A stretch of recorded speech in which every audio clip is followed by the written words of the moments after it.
Alright everyone, hello. Today we're going to be doing a demo on some Dan Lam inspired sculptures. She's a local artist, I believe. She does work with expandable foam. I wanted to teach you guys about texture and have you guys create some of these foam sculptures as your base for your texture, okay? So some of the things we're going to need are rubber gloves, some kind of pliers with a wire cutting edge, some kind of wire for armature wire. I like to use rebar wire because it's cheap, and some kind of crafting knife. Cardboard is another armature, and of course expandable foam, which you can get at the hardware store or you can get it from an art supplier like Smooth On. Finally, I use some paper to cover the table to make it less messy. First of all, we got to think about what we want our blob to look like. Then we've got to design a structure to make it turn out that way. Problem solving, creativity, those are some of the things I love about sculpture. Sometimes it's pretty well impossible to bring your thoughts out into this physical world, and sometimes it's just really difficult. Our minds can imagine a lot of wonderful things. Sometimes those things struggle to coexist with the laws of physics. The first blob we're going to build is going to be a piece that drips off of the edge of a pedestal. So first we're going to build a fake pedestal to pour our blob on.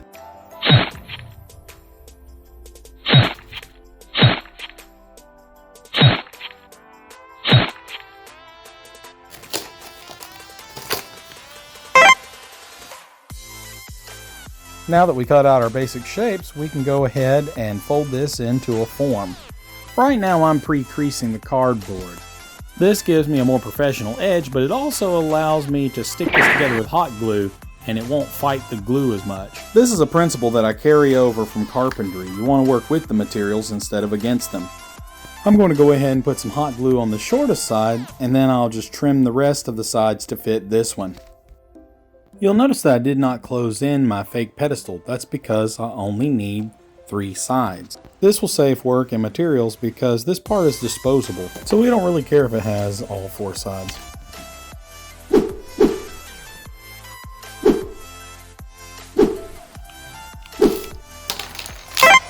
I was working fast and one of the sides came unglued, which might happen to you as well. I'm reinforcing the inside even though it's probably not necessary.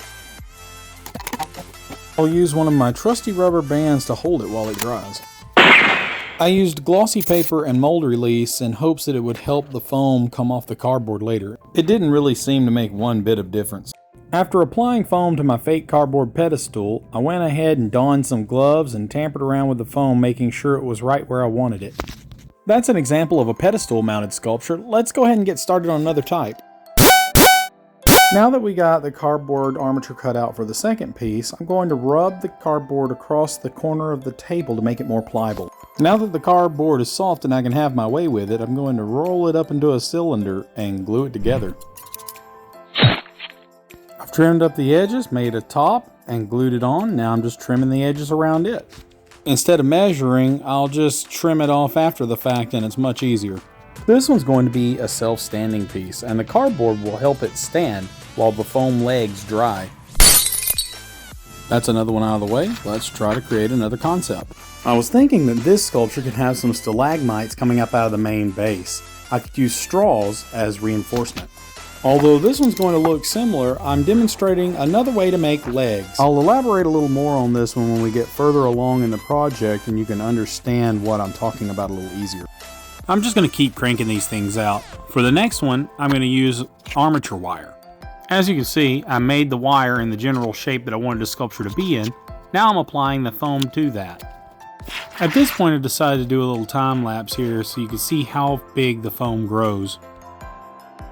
After that, I'm very gently and very carefully removing the foam from all the different armatures and from the paper. It doesn't really matter if any of the paper sticks to the foam, it's all going to be painted over in the end.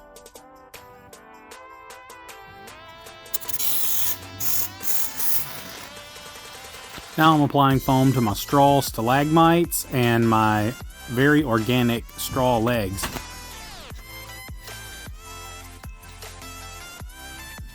Now that these are dry, I'm going to go ahead and flip them over and cut out a section so that these can be hung on the wall. This will allow the piece to hang from some hardware. As I had previously mentioned, for the other straw piece, I wanted to turn the top into the bottom and have the straw pieces be legs. So now that it's flipped, I'm just adding more foam to the top of it. It's kind of finicky. Get up there. On the pedestal piece, I noticed that all the tendrils were the same size. That ruined the variety, so I had to add more. Variety is your friend in art.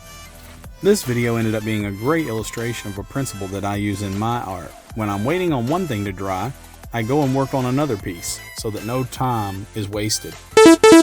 Let's get these things primed and painted. This is taking too long. Let me try this trick I saw on YouTube. There we go, much easier. In reality, I did a bunch of dry brushes and brush overs, so only the raised areas got paint. Now I'm going to do a dark oil wash to kind of tie everything together. I'm going to make my oil wash from a little bit of black oil and burnt sienna. Then I'm mixing that with some mineral spirits. I'll just give everything a liberal coating and then I'll dab off the excess. That wash was looking so good I decided to coat the whole room. I was curious whether the solvents would hurt the foam, so I soaked it in mineral spirits overnight. As it turns out, this stuff is very durable and the mineral spirits didn't really seem to affect it at all. When you're building an original, you're bound to run into some problems. A piece broke off of mine, and if this happens to you, all you gotta do is glue it back into place and then cover it up with a little more paint. I also mocked this piece up after I was done painting to see how well it fit on a pedestal. It was kind of warped, so I had to break it and put it back together correctly. Then I just used a torch to burn off all of my hot glue strings. After that, I went over everything with a fine-tooth comb, made sure that everything had plenty of layers of paint, and that I missed 0 spots. I also ran into another problem. This piece was too light to stay on the pedestal on its own.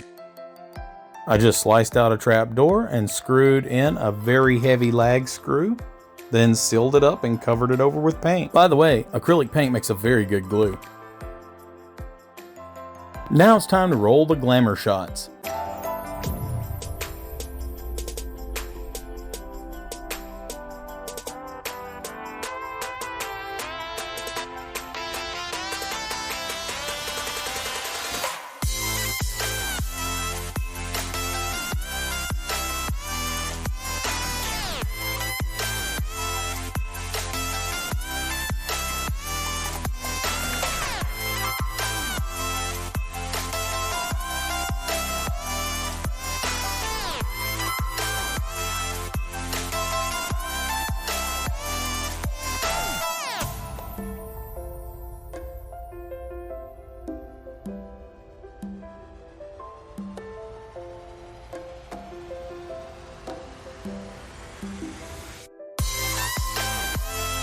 By the way, if you pull these off before they're done drying, you get this really cool bubbly effect on the inside, in case you want to make this the part that's visible to your viewer.